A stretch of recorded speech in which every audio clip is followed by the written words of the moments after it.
I keep my goals to myself, cause whenever I share it with folks, they get a look upon their face and their memory floats to a time where their goals and the stars ain't... What's good? Let's get into AEW Dynamite from March the 18th, 2026, the fallout from Revolution. This was not a good show. MJF was not on this show. And it seems like Tony Khan just threw stuff at the wall to see if it was going to stick, and it didn't stick at all. So it is what it is. And then also, AEW is doing a pay-per-view in April, Dynasty, early April. Well, actually, the week before Mania, which is kind of weird. I was thinking that Dynasty was going to be in late April, but apparently it's not. They could have easily done it the week after WrestleMania. I don't know why they didn't do that and opt to do that, but it is what it is.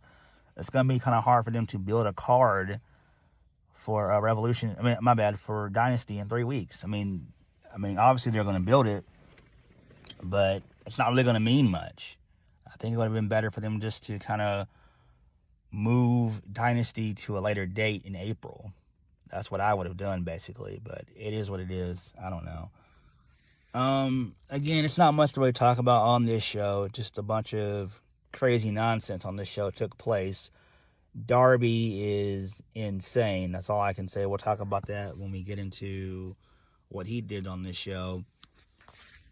But before we get into the show, let's talk about the whole Ricochet situation that took place. So Ricochet lost the AEW National Championship to Jack Perry at Revolution. He went on a tirade on Monday, and then he made fun of a fan for having MS, and Ricochet got caught out on that. Do I think he'll get fired? Probably not. I don't think that'll happen at all. I don't. I think Tony Khan will probably force him to go to sensitivity training for about a good 2 to 3 months. So I think that's what'll come of this, basically, if we're being honest. I mean, the same thing happened to Sammy Guevara, when he said what he said about Mercedes all those years ago. So it is what it is. I personally feel that for both companies, all your tweets and everything should be monitored, and I think that you should have professionals running your account. I think it should be a team of individuals running said wrestlers' Twitter, social media accounts in general. It should not be the wrestler themselves. It should be an actual team of about maybe 3 to 4 people, or 3 to 5 people to run said account, right? That would have been the best way to handle all this nonsense, because this shit is just getting out of hand and it's nonsensical. And we have no idea really why Ricochet said all this. Again, he would have been fired if this shit would have took place in WWE. He'd have been gone within probably less than a day. He would have been gone, right? So I don't know why Ricochet is letting the internet get to him, but it is what it is. But he was way out of pocket, and again, this all could have been dealt with if you just hire a social media team to run every wrestler's social media account, and that's it. You just hire a team, you pay them, they run their social media, and that's it. That's all you do. Problem solved. Simple as that. So it is what it is at this point. All right, let's go ahead and get into AEW Dynamite. So we kicked the show off with Will Ospreay. You would think that he would cut a promo, but he didn't. He shows up in his wrestling gear, and he beats Blake Christian. The match goes about a good 8 to 10 minutes, which was way too long. And Blake Christian got in way too much offense. This really should have been like a squash match where Ospreay should have came in and just did a hidden blade, Stormbreaker 1, 2, 3, and get on the mic, but that didn't happen. So Ospreay proceeded to have a back and forth with Blake Christian. Ospreay wins via not one, but 2 hidden blades, 1, 2, 3. Then he gets on the mic. He thanks the fans. He said that he's bloody missed all of them. So he then directed his attention to Jon Moxley. He said the difference between me and you is that he didn't need a weapon to snap someone's neck. He can do it with his bare fucking hands. So, there's that. So Moxley shows up along with the rest of the Death Riders. So Ospreay jumps the guardrail. He attacks Moxley. The two of them, they brawl for a brief moment. Then the rest of the Death Riders show up. Pac, he shows up and he gets Ospreay into the Rings of Saturn, the Brutalizer, and he stands tall. So that's fine there, but this didn't need to happen. Well, Ospreay should have just came out on the show, cut a 5 to 8 minute promo talking about him having successful neck surgery, and then saying that he basically has 2 objectives. Objective number 1, hurt Jon Moxley. Objective number 2, become the AEW World Champion. That's all he should have done. He should have talked about that for about 5 minutes and then went away. But it is what it is. Moving on, this leads us into the Bang Bang Gang, which is Ace Austin and Juice Robinson. They were defeated by the Death Riders, Jon Moxley and Wheeler Yuta. Sucks for Ace Austin. Ace Austin is so good. I've been a fan of Ace Austin for years, even when he was in TNA. And now he's not really done much of anything on AEW, but just be a job guy. It sucks. I mean, he's getting a really good paycheck. I would assume 6 figures, but damn, bro. But it is what it is. Moving on from that, this leads us into a video package for a coffin match involving Gabe Kidd and Darby Allin. So, Gabe Kidd vows that tonight is going to be the end of Darby, and he tells him to forget the ring. He just wants to meet Darby in the parking lot. Okay, that's fine there. So, Kenny Omega, he shows up, and he addresses Swerve Strickland. He says that they can get dangerous, and he requests that they play a game of Risk. Kenny tells him to put his number 1 contender status on the line when it gets a title shot. It's not a risk if you're the most dangerous man in AEW. But Kenny Omega is also going to put his EVP status on the line as well next week. So that's fine. I do not expect for Swerve to win. I'm hoping that they have Brody King show up and cost Swerve, because I really want Swerve and Brody King to continue to feud, because Brody King needs something to do, Instead of just Swerve going after the world title, Swerve's a heel, MJF's a heel. We don't need a heel versus heel program at all. Nor do we need a tweener versus the heel. That makes no sense. Again, you can't blur the lines like that all the time. It makes no fucking sense. So there is that. Moving on, this leads us into Darby Allin. He shows up in the parking lot. Him and Gabe Kidd, they brawl for a brief moment. Darby chokes out Gabe Kidd.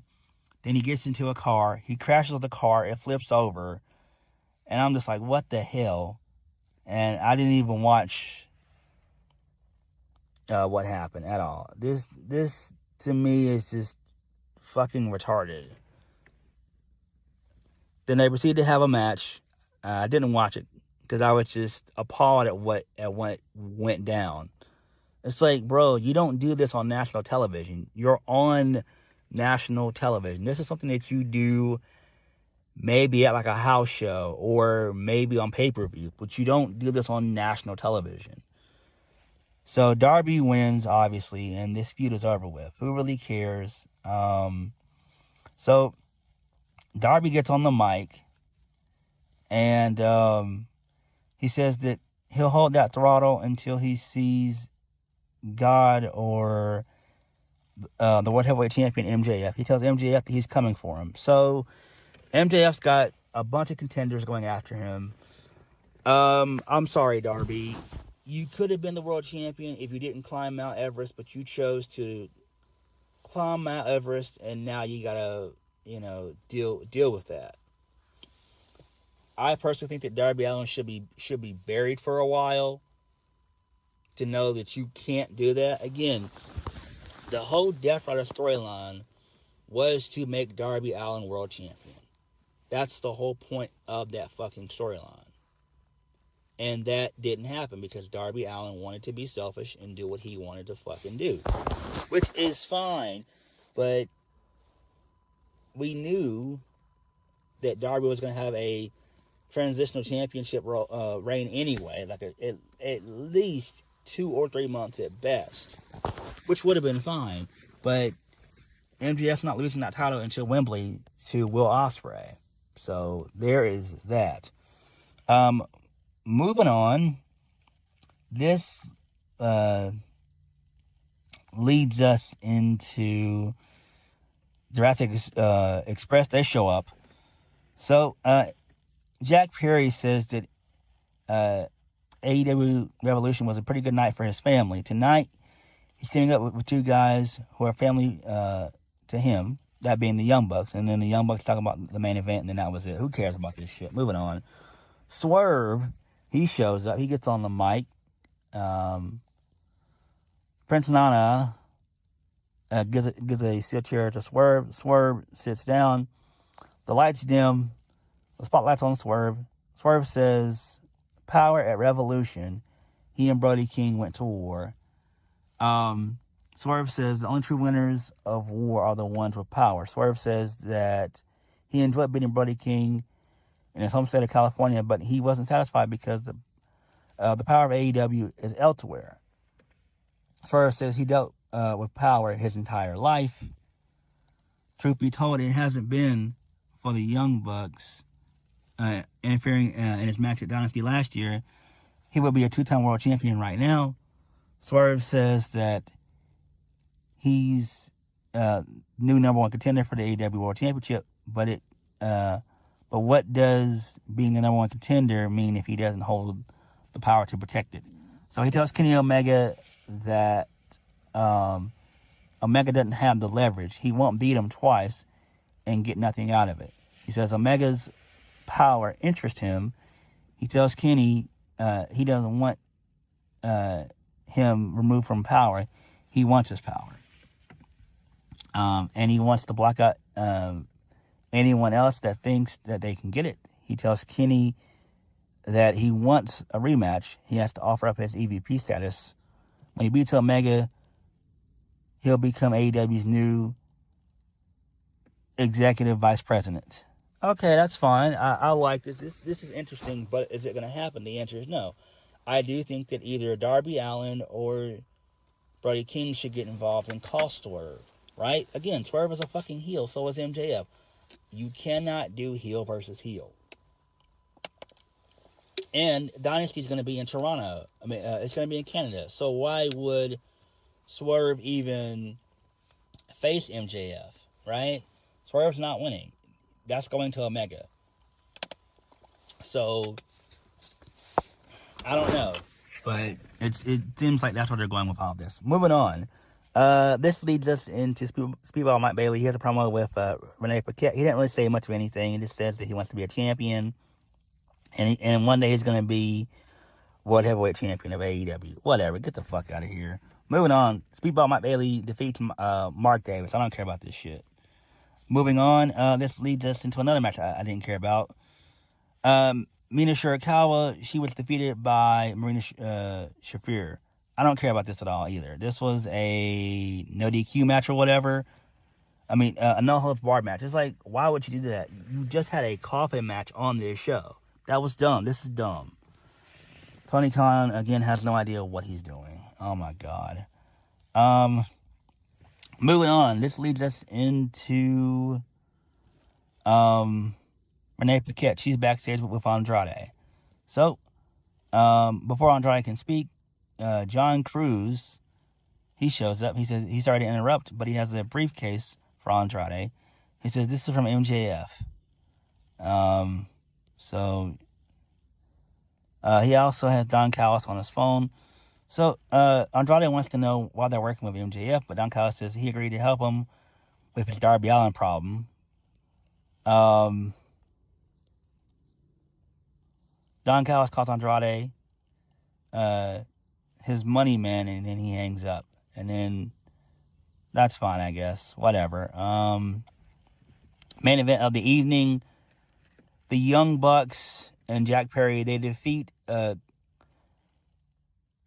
Okada, Romero, and Trent Beretta. I don't give a fuck about any of this. Post-match, the Young Bucks do a rah-rah speech talking about they're going to be tag team champions again. Their dad, hyped them up and everything else, and he talked to his son saying that they should go after gold one more time. So then Edge and Christian, they show up saying that it's going to be FTR and them at Dynasty. So, there's that. And then FTR shows up, and then there's a brawl that breaks out between FTR and Edge and Christian. And then the Young Bucks and Edge and Christian, they play tug of war with the AEW World Tag Team Championships, and that was the end of the show. I don't give a fuck. We all know that this is going to lead into a triple threat tag team match at Dynasty. We already know it. Like, come on. Let's get real. It is what it is. Who really cares about this? I don't. Again, I'm not a fan of multi-man matches. I'm not a fan of it at all. But it is what it is at this point. Who gives a damn? Dynamite was not that good. I like how Darby Allin wants to be world champion, but it's a little bit too late for that, really.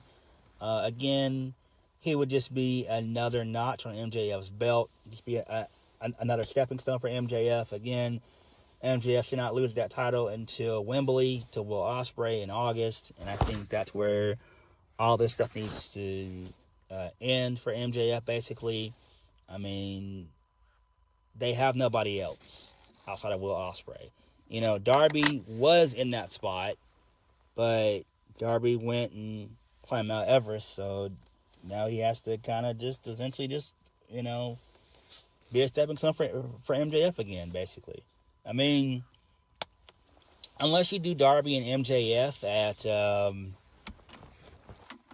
at Double or Nothing, which that will be fine too. I think that'll be good. Maybe you do Darby and MJF at Double or Nothing. That could be interesting there. But that's it. So, it is what it is at this point, really. Again, this was not a good show. Will Ospreay should have came out and just cut a promo. There was no point for him wrestling at all. No need for it. Why would you have a competitive match with Blake Christian? Makes no damn sense. Or if you were going to do a match, which they did, you should have just done an immediate win for Ospreay where he wins in like maybe 20 seconds. Maybe do 2 hidden blades to Blake Christian, 1, 2, 3, get on the mic. But really and truthfully, you should just have him just cut a promo.